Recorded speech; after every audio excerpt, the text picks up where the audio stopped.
Hey, we're here at Hybrid HQ and we're going to go over some deadlift tips. For anyone who's ever seen me lift, I'm notoriously bad for shaking and grinding like crazy at the knee.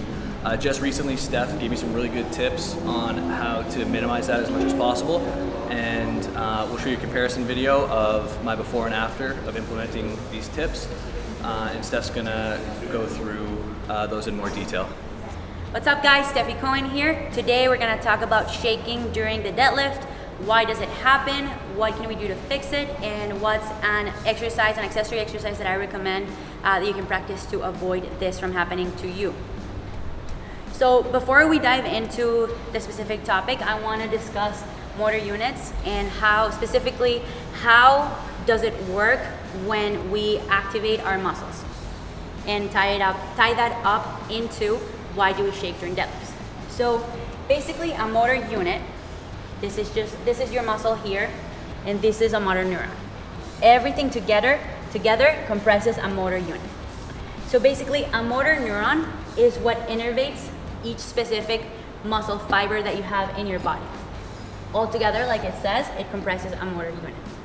Now, what happens when we try to activate our muscles, for example, during a deadlift, is that our brain sends signals down through our nerves into our muscles so that they can contract in a synergistic way. So for example, when we're pulling a deadlift off the floor, synergistic muscles, meaning muscles working together, like our quadriceps, our hamstrings, and our glutes, work together to pull that weight off the ground. So as the weight gets progressively heavier, a principle called motor unit recruitment is what happens, okay? And that is basically the activation of additional motor neurons to accomplish a specific task.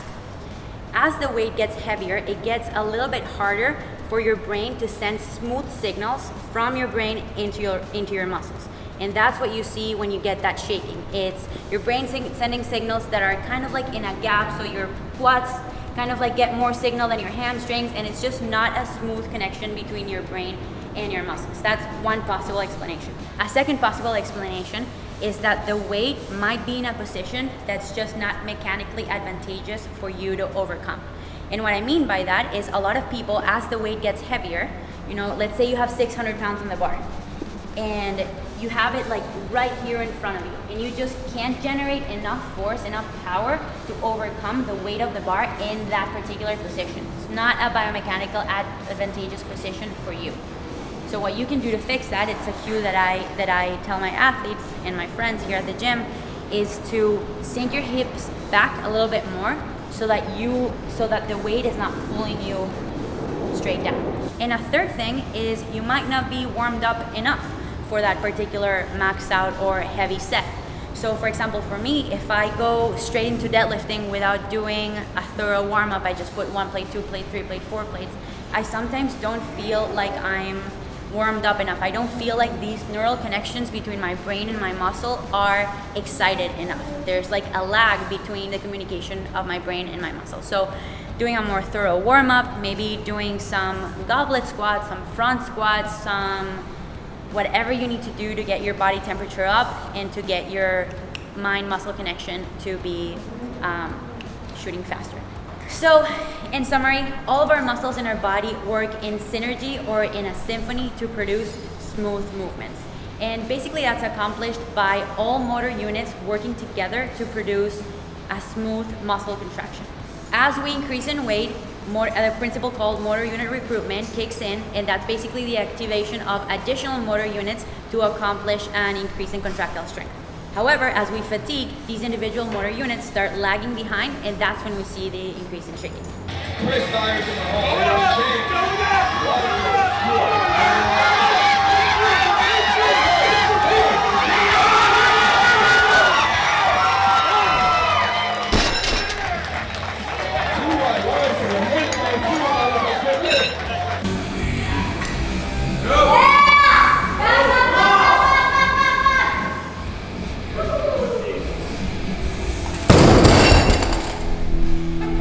So that's enough of the science. Let's talk about practical applications of this.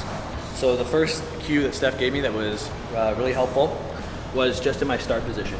I used to start rolling the bar in, and I'd pull right from here, almost in a clean position. So my shoulders were way over the bar, my shins were super forward, and that was a much more difficult position.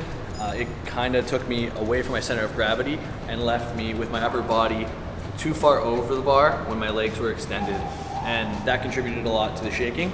So the cue she gave me to fix this was to drop the dynamic roll start,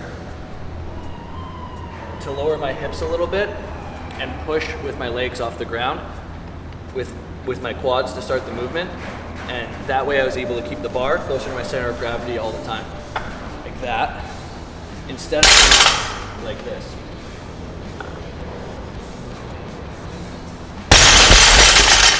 That little cue makes a huge difference at a weight that's significant for you.